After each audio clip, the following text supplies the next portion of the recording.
Good morning बच्चों। हमने जो काव्य सीखी है एक फूल की चाह, तो वो इसके हम प्रश्न अभ्यास देखेंगे। निम्नलिखित प्रश्नों के उत्तर दीजिए। तो हमें यहाँ एक फूल की चाह के प्रश्न में कविता की उन पंक्तियों को लिखिए जिनसे निम्नलिखित अर्थ का बोध होता है। तो यहाँ हमें फर्स्ट जो पंक्ति क्वेश्चन मिला है, तो वो पंक्ति का अर्थबोध क्या है वो बताने को बोला है।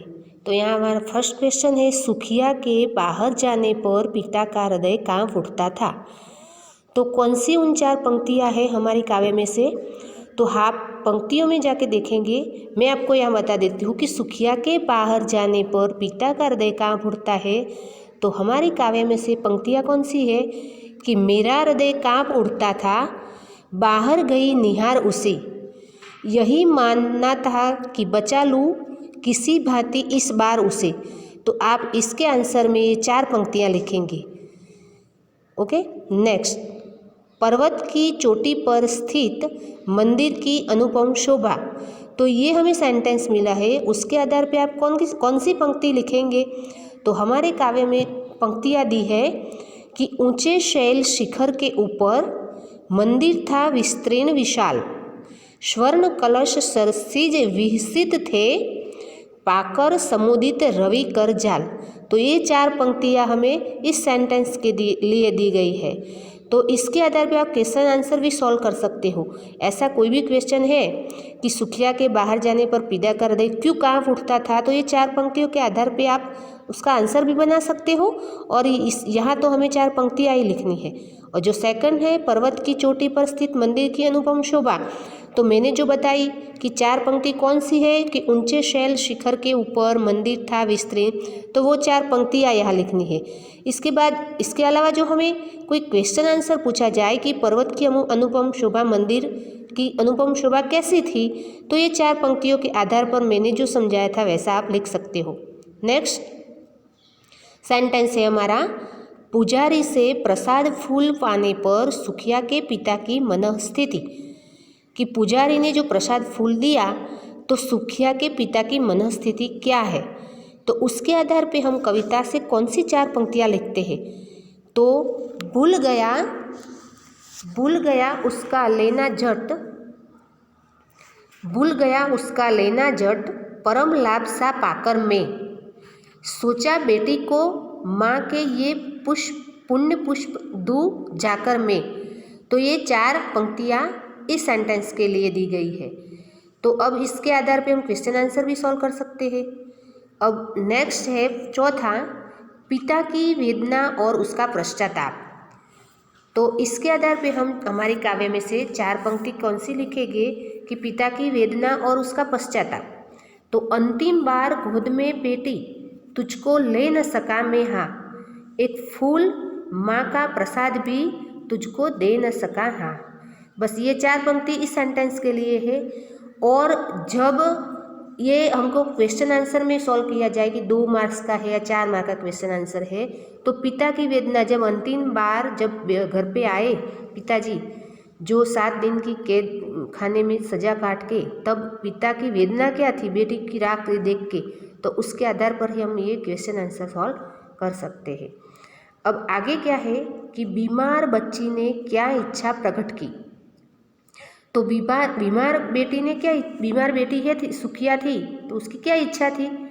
तो बीमार बच्ची सुखिया ने देवी माँ के प्रसाद रूप में एक फूल पाने की इच्छा प्रकट की थी। बस देवी माँ के एक फूल पाने की इच्छा प्रकट की थी।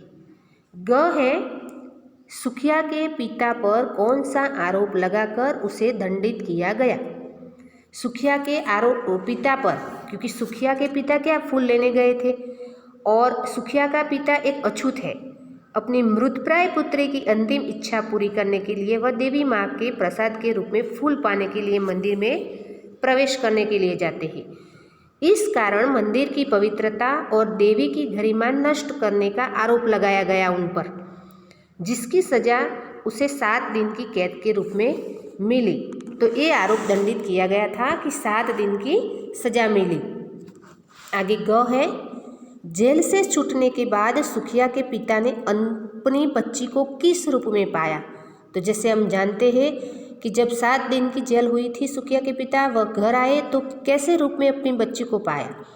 तो जेल से छूटने के बाद सुखिया के पिता ने अपनी बच्ची को मरकट यानी कि श्मशान घाट, तो मरकट में मृत पाया, जहां उसकी चिता जलकर राख की डेरी बन चुकी थी।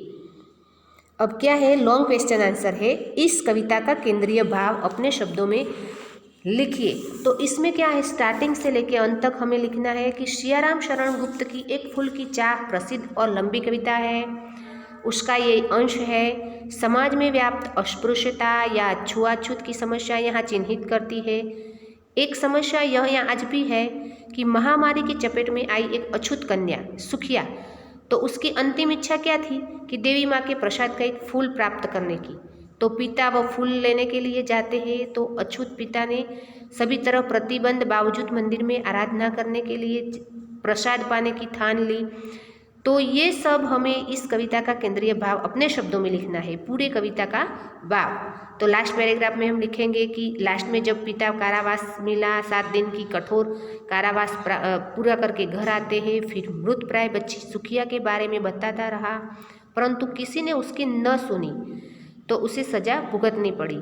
फिर परिवारजन उसकी बच्ची को मृत्यु हो गई तो श्मशान ले गए, तो वहाँ आके ही उन्होंने राख पाई। तो ये कविता में सामाजिक विषमता एवं अस्पृश्यता का विभत्स एवं मार्मिक पक्ष प्रस्तुत किया गया है। इस कविता में से कुछ भाषिक प्रतीकों बिंबों को छांट कर लिखिए।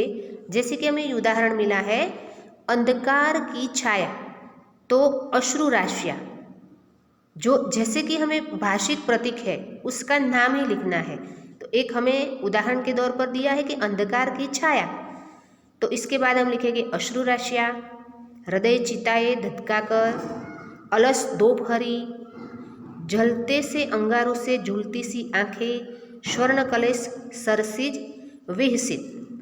अब आगे क्वेश्चन नंबर 2 में लिखा है कि निम्नलिखित पंक्तियों का आशय स्पष्ट करते हुए उनका अर्थ सौंदर्य बताइए। यानी कि हमें जो यहाँ 2 पंक्तियाँ मिली है उसका हमें भाव बताना है कि इस पंक्तियों में कौन सा भाव है।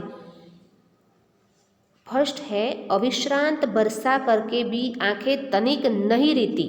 अविश्रांत, इसका उत्तर ये रहेगा कि कन्या की इच्छा को पूर्ण करने के लिए दलित पिता मंदिर में प्रवेश कर गया, फलह उसे दुस्साहस के लिए 7 दिनों के कारावास की सजा दी गई। कन्या मरणासन्न अवस्था में है और पिता उसकी अंतिम इच्छा पूर्ण करने पाने में विवश है, इसलिए उसकी आंखों में आंसुओं की धारा लगातार बह रही है। आंसुओं से उसकी आंखें खाली नहीं हो रही, अर्थात वह अपनी कन्या की मृत प्राय स्थिति बेहद दुखी है। तो अविश्रांत वर्षा करने में भी आंखें तनिक नहीं रहती। दूसरा है, बुझी पड़ी थी चिता वहाँ पर छाती धधक उठी मेरी। यानी कि यहाँ जो पिता कारावास की सजा काटने के बाद घर आते हैं तो अपनी कन्या की दशा देखते हैं, वो समझाया इस पंक्तियों में कि अपने परिवारजन स्मशान ले गए और वह रोता बिलखता स्मशान पहुंचा, जहां कन्या का शरीर राख की डेरी में बदल चुका था। गौ है, हाय वही चुपचाप पड़ी थी अटल शांति सी धारण कर। तो हाय वही चुपचाप पड़ी थी, यानी कि कवि ने एक पिता की वेदना को यहाँ व्यक्त किया है। पिता सोच रहा है कि जो मासूम कन्या एक पल के लिए कहीं ठहरती नहीं थी, हर पल खेलते कूदते रहती थी, आज वही चंचल कन्या महामारी की शिकार होकर अचेत सी पड़ी है, चुपचाप पड़ी है। यहाँ शांति की इतनी मारक थी कि कन्या के पिता का हृदय तार तार हो रहा है। उसने अपनी खेलती कूदती चंचल कन्या को शांत कभी नहीं देखा, तो अटल शांति सी धारण कर ली है। तो ये पंक्तियों में ये बताया गया है। लास्ट है, पापी ने मंदिर में घुसकर किया अनर्थ बड़ा।